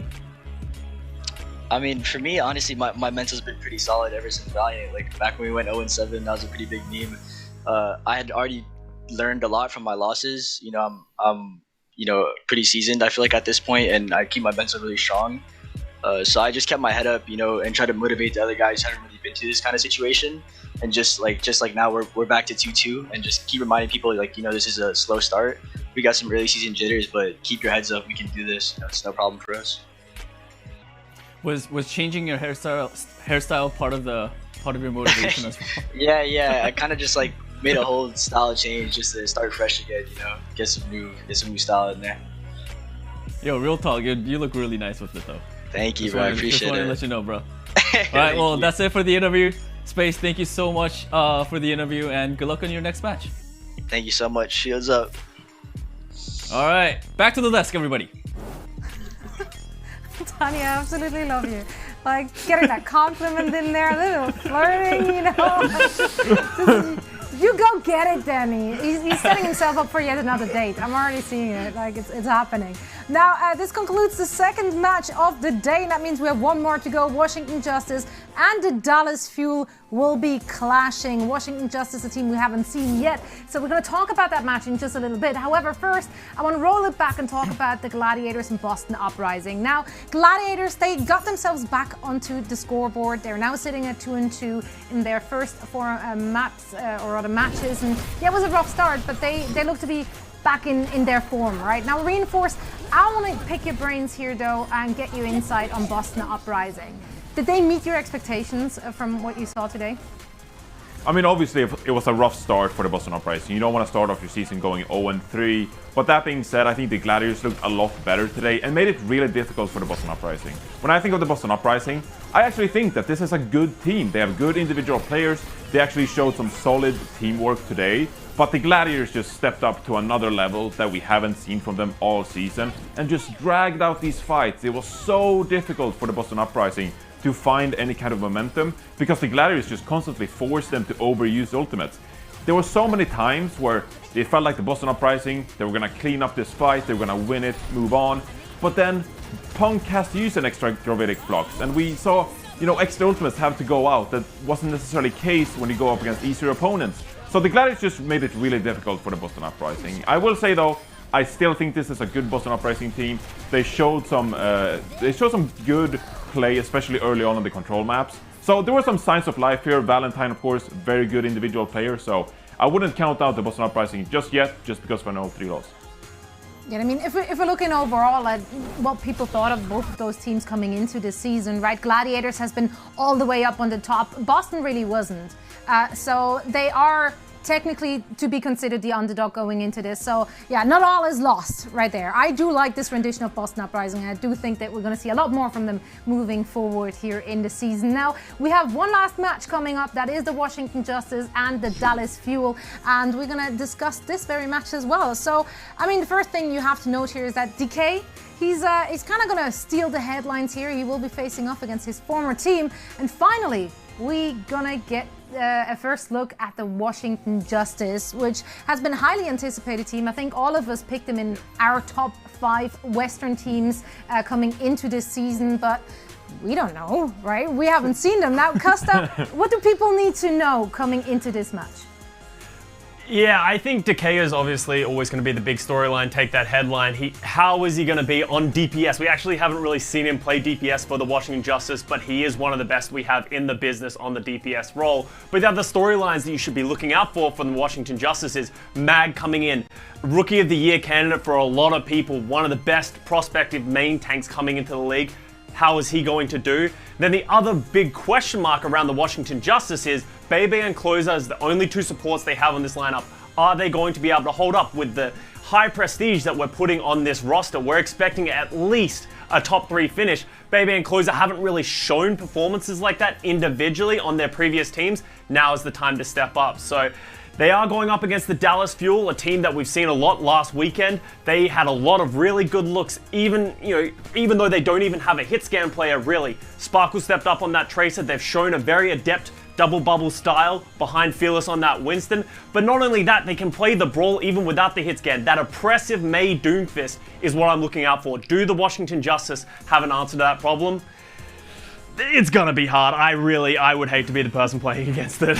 I mean, maybe they took good notes during the Houston and Dallas game, because Houston did find answers to the rather unusual way the Dallas Fuel were forced into playing, given that they were lacking that hit scan player, right? So now we're about to head into that very last match of the day. But first, this time for more bold predictions with Pringles.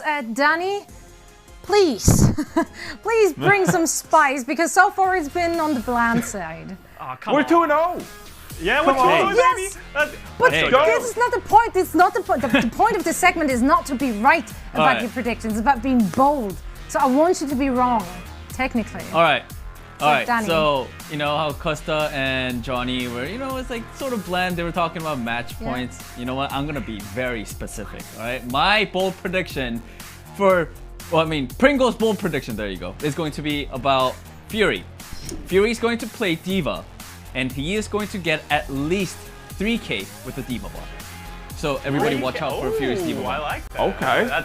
That's way better than ours. I was upset at first, but that is actually way better than ours. Good It job. took me literally like an hour to think about it. You're predicting one single 3K with Fury on D.Va. 3K or more. Yeah, throughout the whole series, 3K he's or going to get more. at least, yeah. We're already opening up the prediction. I don't know. I mean, this is still like more of a probable prediction than a bold prediction. No. How? Oh, no. Okay, I don't. Okay, Fury, if this come on, doesn't we've work, seen really, this Zoe, I before. don't know what you expect. I don't know what you want. I I don't know. think I this just is pretty want good. more. I just want more. I don't know. Maybe I'm next just one not you could- satisfied. I'm never satisfied. So it goes next. That's maybe, yeah. I'm going next. It's going to be bold, all right. Well, it is time to head into all the action. We will be talking about that very much right after it happens. And for all the action, we once more headed over to Uber and Mr. X. Mr. X, by the way, I just want you to know that you're wearing the same sweater as my Animal Crossing character. No, that's actually factual. No, I love it. It's a great look. Have you created me in Animal Crossing? Is that I mean, no, but yes, I guess. am I some like that's like- non-playable character to you? Yeah. You're not just an NPC. You're the main character of my adventure.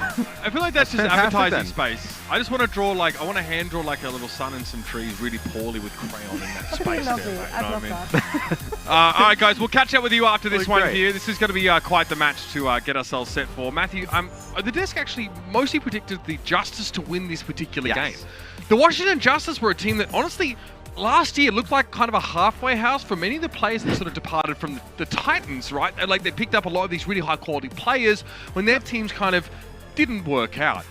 Some of those stayed, not all of them did, but this is a team that had that they were in this dynasty of Stratus and Corey and these very prominent Western faces. Now, very different look here. This team has undergone a ton of work in the offseason, but let's not forget how scary they were towards the end of last year when they had Decay come in and even, actually switch up and start playing the Xayah. They had like Xayah Roadhog composition. They were causing so many problems. But last year, I think it was a combination of Decay coming in, and then the meta and just Roadhog Zarya was just a really odd thing for a lot of Perfect teams storm. that they they capitalized on. This year, though, they come in with a all-star roster, like a legit all-star style roster. With the tank line that they put together, Assassin, Jerry, Decay, like fantastic DPS players. We can take a look at the starting lineup for the Justice today.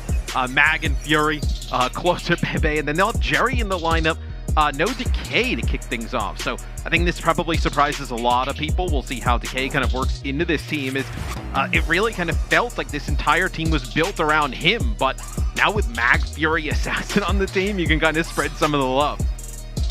I mean, yeah, exactly. This is a very scary upgrade that Justice has made in the off-season.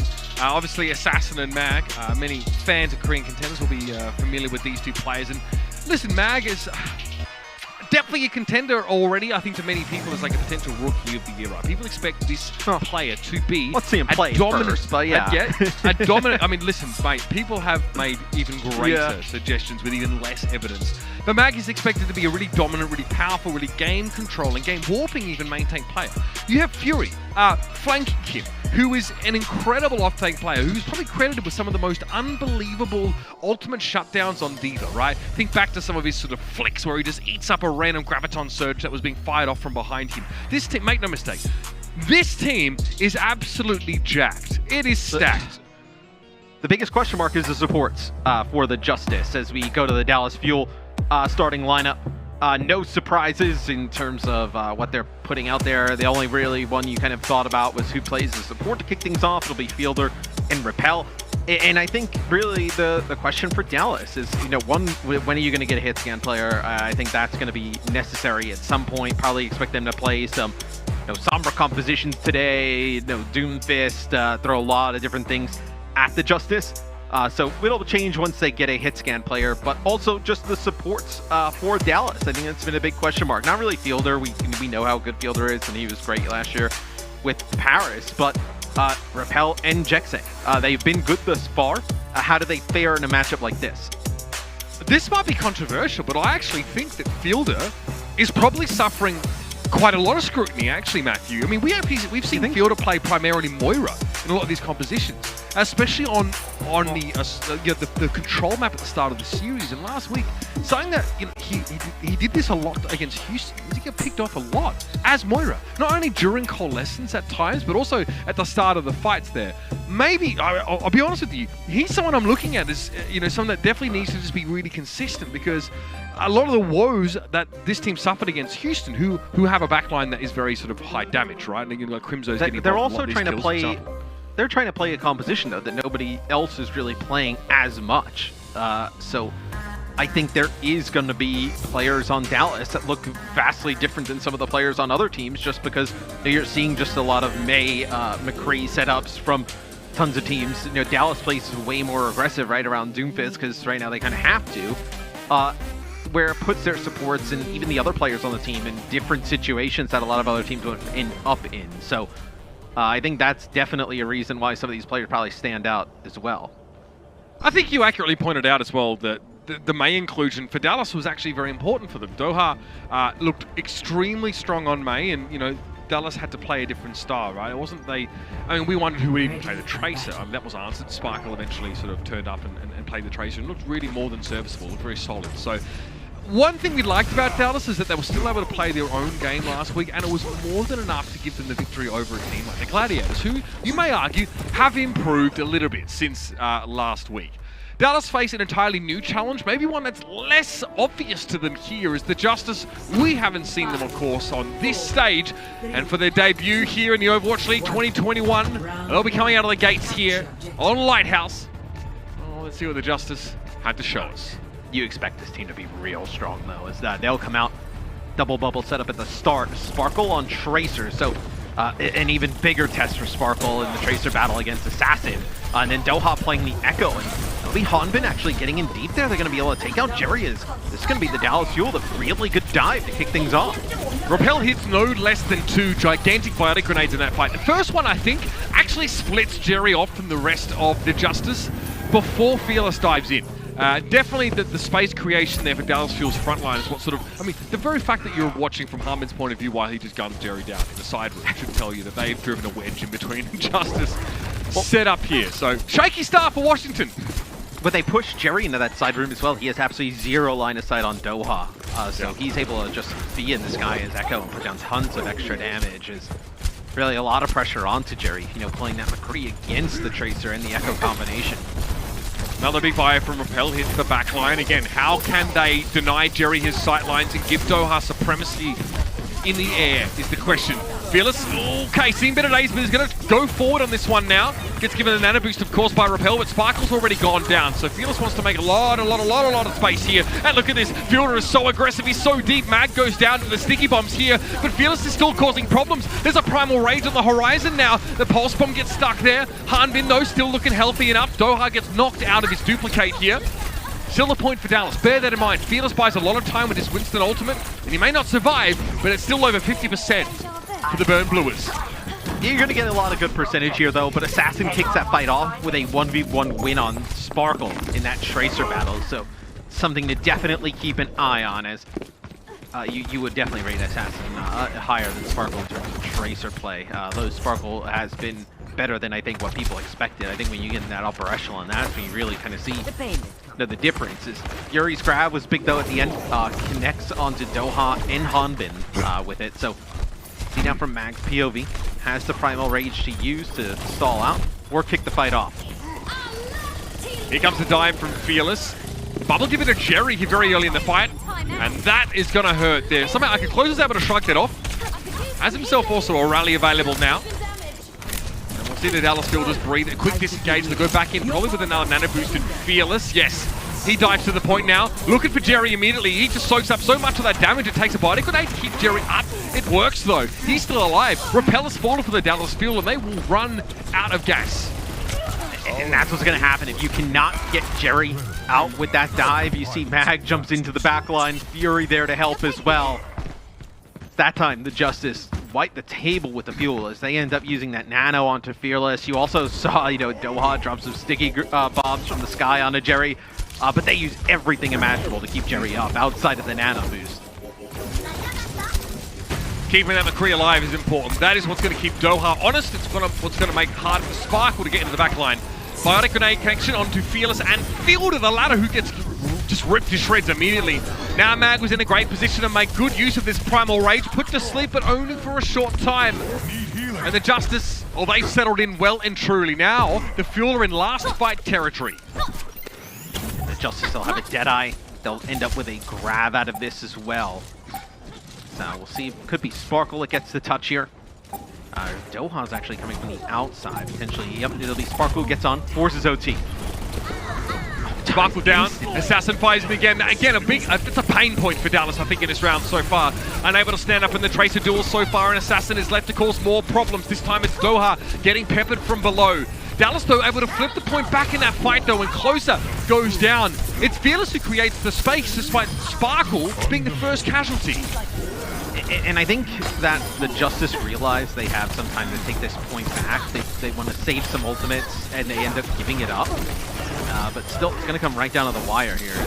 The Justice, they'll have Rally, they'll have a grab Pulse Bomb coming into this. Still, the Fuel have banked up some ultimates as well. So, Dallas with an opportunity to steal this round one, where it looked like the Justice, after Dallas gets at the start, started to make a really big comeback and looked on the cusp of winning it. All I see is a lot of ultimates that Hanbin is going to be looking out to try and negate here. Just one of them would be enough. We'll see what the duplicate looks like, but first it's Fearless to dive in. He's found the back line, hand in the cookie jar now, and a lot of pressure being applied to Baby, but Repel's already gone down to the Pulse Bomb that connected. Doha duplicates the Zarya, gets a grab, absolutely massive. Here's Assassin going over to the point right now, though. Doha gets knocked out of Duplicate. Fury did go down, but Field is missing now, so the Field really don't have much to work with at all. Fearless trying to stay alive for as long as he possibly can, but eventually his time is cut short. And the Washington Justice, it's a shaky start in this round, Matthew, but my God, that's quite the recovery. But with everything that went on in that team fight, to kick things off, what happened? It was a Pulse Bomb from Assassin onto Repel, so you lose your Ana straight away for the Dallas Fuel. And at that point, that's just the largest source of your healing.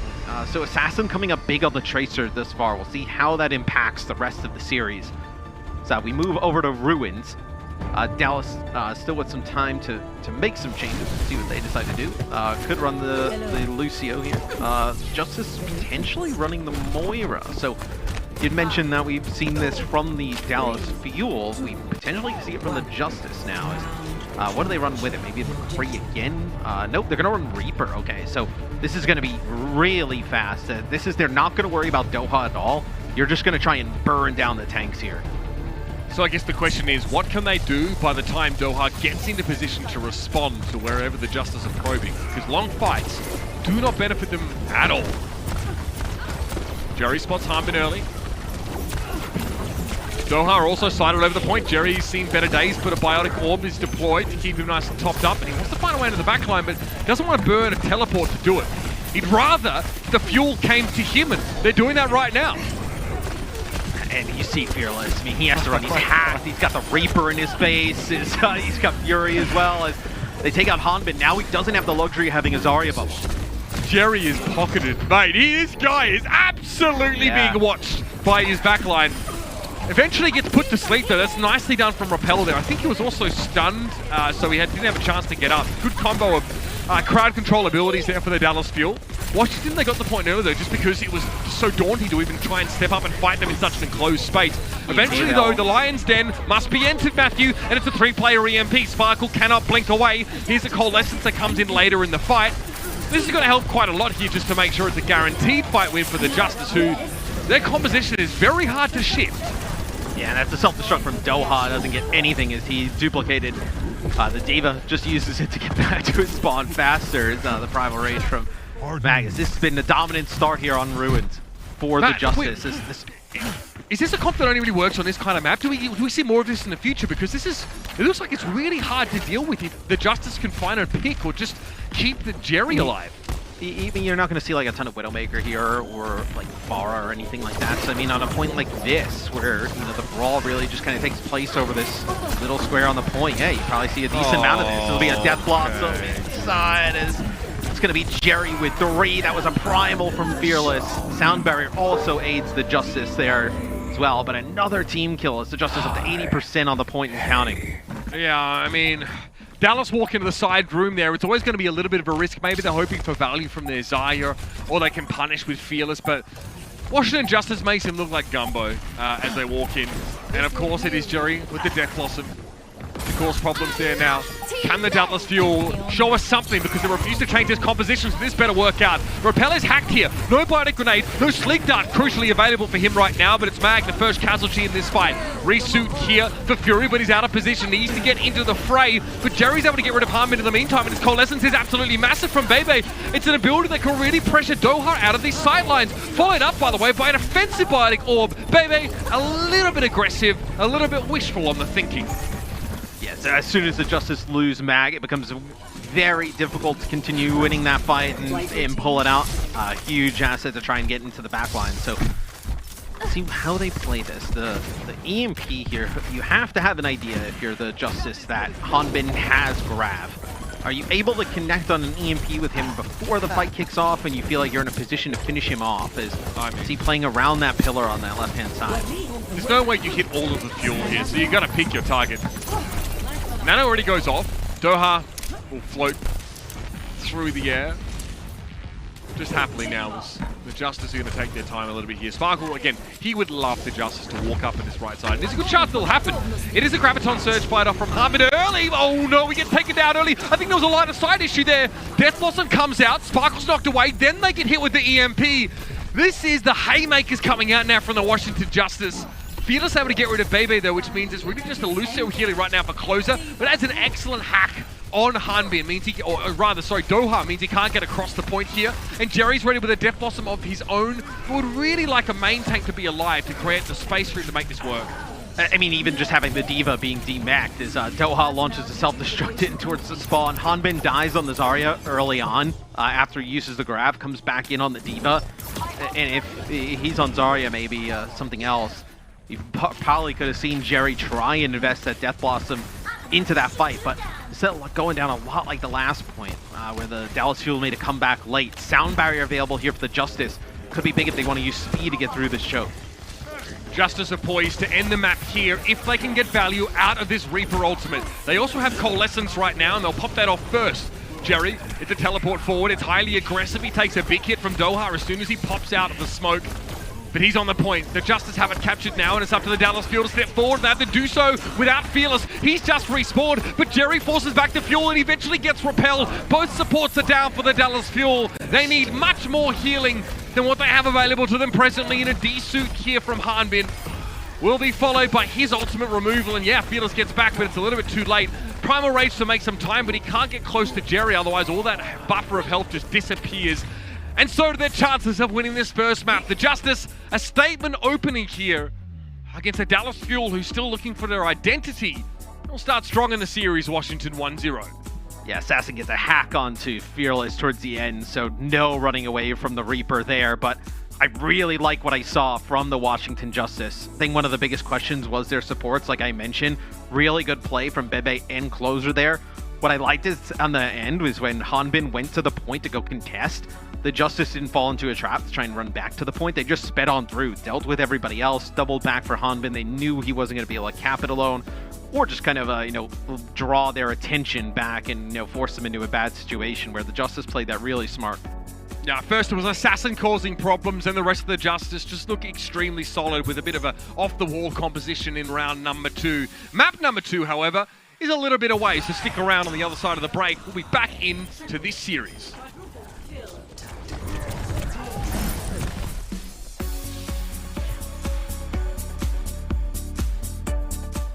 The Overwatch League is brought to you by T-Mobile, America's largest and fastest 5G network. Set your sights on the competition with T-Mobile.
The Overwatch League is brought to you by Coca-Cola, the official refreshment of the Overwatch League, and by IBM, the official cloud and AI partner of the Overwatch League.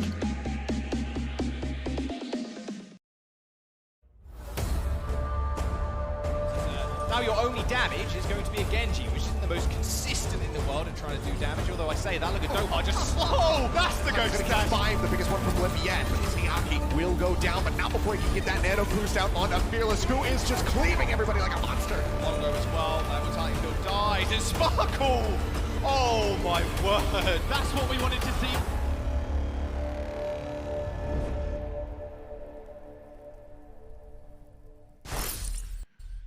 There's just something so wrong, Matt. As we discuss these power rankings by IBM Watson, do note that Sparkle and Doha sit at 14 and 16 after week number 1. Not really where you want to be if your team is going to be damage dealer centric, Matthew. Well, I mean, they've had a little bit of a tougher road than everybody else. You look above them, a lot of McCree players up there. Happy, right? He was being able to play the Hanzo, some other different things. They're playing a lot of stuff that other people aren't in situations that are not as ideal for them. So I even think to still be ranked, in this type of area is still pretty good, right? I mean, you look at both of them, higher than Profit, Fitz, the MVP Fleta from last year, still pretty good performances from the Dallas DPS. Again, we head into the next map that, look, it doesn't look great. I mean, we'll talk about it a little bit because on paper, Dallas they're going to have to play, I guess, something a little bit unique or something a little bit different, I think, as we head into Gibraltar, which will be our next map, by the way. What do you think the IBM power rankings are for art map? Because I actually think Carl is broke in the art gallery. We take a look for the Justice, you finally get to see Decay now in the damage dealer role, so it'll be Decay coming in for Assassin. Potentially, this is a pick to just come in and play Tracer all the time. We could see that from Decay here as we go into Gibraltar. What do you answer back from if you're Dallas? I think that'll be the question mark. Yeah, I mean, the fact of the matter is that quite often it's the McCree on this map that can be quite punishing to you, right? Or, whatever sort of hit scan that we know that the Justice can sort of leverage in this situation that the Dallas Fuel are going to have to play specifically all round. Again, I don't think Sparkle looks much better in a matchup against Decay on Tracer as he does against Assassin. I think that both are really difficult matchups for him to win. It's brutal. Like Decay was the guy on Tracer. Like I think that was where his notoriety came from, was that Tracer play. Like you are going up against like a like top 5, like superlative Tracer player in the world.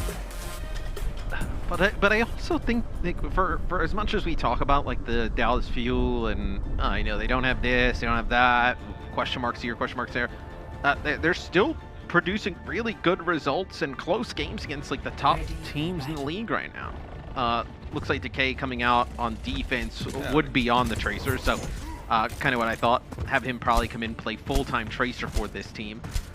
Dallas, do you run Sombra Doom Dive? Is that what you decide to go with here? Jexay hovering the Mercy, but you expect that to change if that's what they go with. I mean, do you see like Echo play making any sense here for the Dallas Fuel? It seems unlikely. I mean, possibly. I don't think you can rule it out. We're talking about all these things really they don't a wild have. card, yeah. So, but I'd rather talk about what they do have now as well, because they're going to have to play their own style here very much. I mean, this is a map where you struggle a little bit without that hit scan pressure. So TP, actually very direct approach. So actually up on the bridge instead of the side. So Sparkle will have the unenviable task of going head-to-head with Decay on Tracer. Interesting. So they're going to go Tracer, Sombra, Dive. The double bubbles, Fearless going up for the high ground. So this is what Fearless was so good with on Shanghai last year. Is that a sleep from Bebe? And then the finish on the Doha is that's a huge pick. Now Mag getting aggressive here for the Justice. Now Doha slept right at the start of that fight. I think as soon as he revealed himself, he was just nailed by Bebe. And that'll be it's gonna be the real test for the Justice, Mitch. Sorry, but if Bebe and Closer can play at this type of level like what we've seen thus far today against the top teams in NA and APAC, this is a team that has all the other pieces to go the distance, right? I mean, you feel that confident about everybody else. So if you're a Justice fan, you feel pretty good about what you're seeing from these supports early on. Look what happens when Jerry gets dived. I hope we get it on camera once more, because we saw it just earlier on. A lot of protection again. Jerry this time, though, can't escape Doha, apparently. Fearless hit with a Bionic Grenade, but still wants to chase Fury down, and it'll get rid of him as well. So, nice little opener from Dallas. Again, they find Jerry, they get rid of him. That seems to be their game plan. Jerry was definitely split off from the rest of his team, because the car was moving underneath, and it looked like he was concerned about looking towards spawn still.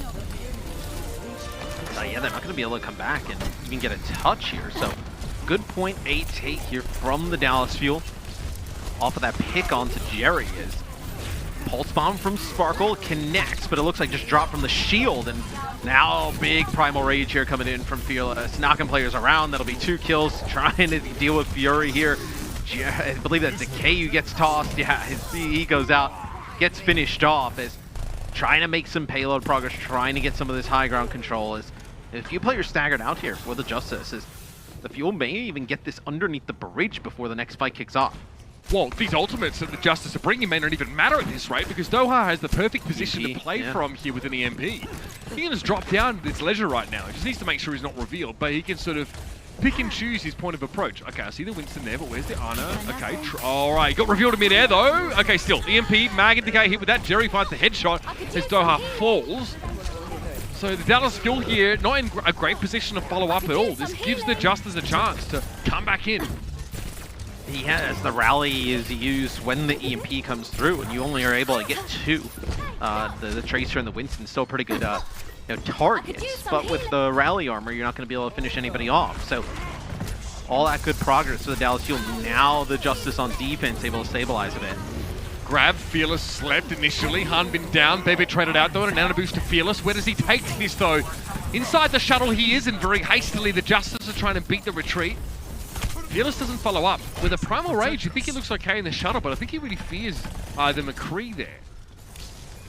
Yeah, and even if he's able to get the Primal into the shuttle, they don't have the presence on the cart because you're waiting for Hanbin to come back. So you don't have any presence on the cart, so even if you use a Primal there, you're not going to get any payload progress. You need those Zarya bubbles. Mag just trying to harass right now. Hanbin has returned to the fight, but Jerry's been taken down. So he's that Primal Rage inside the shuttle that Fearless could have maybe used about 20 seconds ago. Saves it because now the cart's in a position where there's no chance for the Justice to contest. Pretty clean from Dallas, all things considered. The Justice spent much of this phase on the back foot trickling in. It was all waiting for Hanbin to use that Primal Rage to get control of the ship. As soon as he comes back off of the spawn, they're able to use the Primal Rage, knock players back, keep the cart moving while that's going on. Smooth sailing to get checkpoint B is Dallas putting together a really good time. You know, you're able to win a fight here at the corner, you have an EMP for the end. It's going to be a really good time for the Dallas Fuel. Doha did not find the EMP he was looking for beforehand. This one, though, maybe a little better. Sparkle gets hit with a shield bash, but it's actually able to dodge the rest of the damage and still get his pulse bomb away! Jerry and Closer. The latter maybe wishing he didn't live up to his name in that particular moment there, as Sparkle gets a ton of value with the pulse. And Dallas rolling, absolutely rolling, Matt. Yeah, and what? You're gonna come out of the spawn here, and you're gonna get EMP'd, have to battle in the cart. Doha knows it's an instant kill on Decay if he hits this EMP. Oh, his translocator was destroyed. That's annoying, but he's gonna play from his team side of the map here. So he still gets a big EMP on for 4, and with Fury with no bubbles available, it's a very easy pick off there. That'll do it for the Dallas Fuel. A lot of time in the bank, 3 minutes, 7 seconds, and the Justice, after looking decent early, it's really just a sleep dart onto Doha that says, okay, we're here to play. From that point onwards, Dallas Fuel looked dominant, and this is in the absence of a hit scan player. They play Tracer, Sombra. They play their style, and it looks really good with Disruption, Matt. I mean, Fearless is able to just do so much on the Winston. Like the Fearless Hanbin tank line, you know, as much as we've talked about questions with no supports, damage dealers not having the hit scan, this tank line is nuts. In Fearless, you know, with the Primal Rage, like you were trying to, you know, mention and set up, as soon as they got Hanbin back into the equation, they were able to get that going, and they were able to get the Primal Rage, push players out, able to take that high ground and take checkpoint B, and you know, the EMP there at the end, just the threat of it was huge. So I think it'll be much harder to make this work on defense, though. Yeah, like, I think that's where there will be more. You know, they'll have to play a little bit more perfect, so to speak. You can make it work. It's going to be way tougher, though. Yeah, like, how does your mindset change as a Sombra player here when you're switching to defense, right? You're still trying to sow that same sort of chaos and discord in the backline, but there's a great risk that you just get shield bashed, sleep darted, or blown up with a flashbang. Yeah, you have to play extremely aggro, right? Hanbin probably going to be used like exclusively like to hold card. I mean, look at this. I mean, Fearless getting right up into this one. 30% ult charge straight away. Well, that's what you were saying. You expect Dallas to sort of make a statement, play hyper aggro early on. Again, it's probably about creating space for Doha to get ult charge more than anything else. And he has done so to a degree.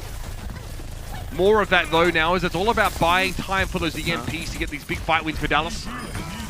Not a great start, though, losing Fearless here. I was going to say, it's more of a old school type of setup on defense, right? Where teams would play that first corner and just kind of poke with the, you know, get damage with the Winston, jump back up the high ground, get healed. But Fearless gets blown up there as you see everybody from Dallas trying to get back, get with Fearless, get set up again to contest. Very clean from Mag, very disciplined play as well. He could have lingered there and tried to gain some more ultimate charge, but he kind of did what he wanted to do. Sort of paves the way for Jerry and Co to get in, but they've run into Hanbin, who's starting to get charged up a little bit more now. Personal bubble, Jerry pocketed to heck and back. Man comes back now with a nano boost here. Jerry found himself 2 already. The Electric Cowboy finding the targets. Really scary stuff to deal with here. Deadeye in tow as well if Jerry needs it. Maybe just a reload, but I mean, it's all about this guy right now. That is pretty awful for Dallas to have to deal with. And pretty clean from Jerry. Look, with all the pressure that they're going to be putting on the Dallas Fuel, you're going to need to use that type of resources. I mean, what? Nano boost, there's a Biotic Grenade, the Zarya bubble, Winston bubble, everything used to just try and keep Jerry up. And see, as soon as Doha gets spotted, everybody jumps. They know he's got the EMP. Where do we go with this now? The Justice already being forced back purely on threat of the EMP. Doha's hack is interrupted here, but Jerry, I mean, he's down. Not a great sign for the Justice on any day. And back they get staved. 2 minutes now remain for the Justice here to make this push. And that threat, it's the Damocles sword, that EMP just constantly hanging over their head. Yeah, the Justice know they're going to be walking into it at some point. That'll be the EMP. They use it and they just take out Mag. Which honestly, if you're the Justice, that may not be the worst thing. This will be a grab use as well here from Hanbin. Grab use from Fury too, as Decay gets one. The team's just trading back and forth. This is just an absolute slugfest at this moment. Oh, that Biotic Grenade really hurts Fearless there, Matt. Not only, I mean, does it obviously make him harder to heal, but it pops up Baby and closer. It just means that with the healing closers getting just from constantly whip-shotting the Primal Rage Winston, it's really hard to do much there. That is a nasty... Look at what... This discipline is absolutely mental from Mag. You know, any day of the week, Matt, he follows that up and probably gets a kill. 2 supports here with Biotic Grenades, and he stops. The guy's insane, and he gets Doha eventually. The patience is unbelievable. Yeah, from a player in their first match in the Overwatch League, obviously, you know, insane player, you know, in contenders, but still at this level, just this type of voice, like, you know, especially in the first game, right? A lot of players, even the ones from contenders that we highly rate, just a little bit of nerves coming in, but I have not seen that with Mag thus far. Still very difficult, though, for the Justice to get checkpoint A. A good hold defensively from the Dallas Fuel and setting themselves up. You know, you get a hold or 2 here, you're putting yourselves in a really good position to win Gibraltar. And they get all 6 players in position. Again, 1 on the cart, 5 on the shuttle, as is the way. Nano boost here. Given by Repel to Fearless, who's stunned early on here. Repel and Jexa can't get involved. They're too low right now. And Mag, he's able to finish this kill off. Eventually he gets his prey, but Fearless is doing a lot of work on the high ground. This is absolutely a matchup of world-class tank players. On Winston, Fearless just looks absolutely disgusting. No, just dominant. He gets hacked, Biotic Grenaded, just up on the high ground, just basically asking to get finished. Is Doha with an EMP yet again? This is how you can keep cycling these ultimates, so when you play this this game around the EMP. EMP for this fight, you're able to win it. You're looking at, you know, probably like a minute 30, minute 20 on the clock. You're looking at then having a grab for that fight, grab pulse bomb. So very winnable here for the Dallas Fuel, being able to potentially hold on this checkpoint. Oh, Mag! Oh, Mag! He had a Primal Rage, that's what he was trying to do, get to the high ground regardless of how much damage he takes to hit Primal and clear the space. But he gets hit with an EMP on the way up. Doha, again, solo EMP Mag. And the Justice, they just fall over. It's worth though. I mean, look at it's kind of exactly what I was talking about with the time on the clock. You lose this fight, EMP, you come back a minute 30. You're gonna have the grab, like I mentioned, pulse bomb.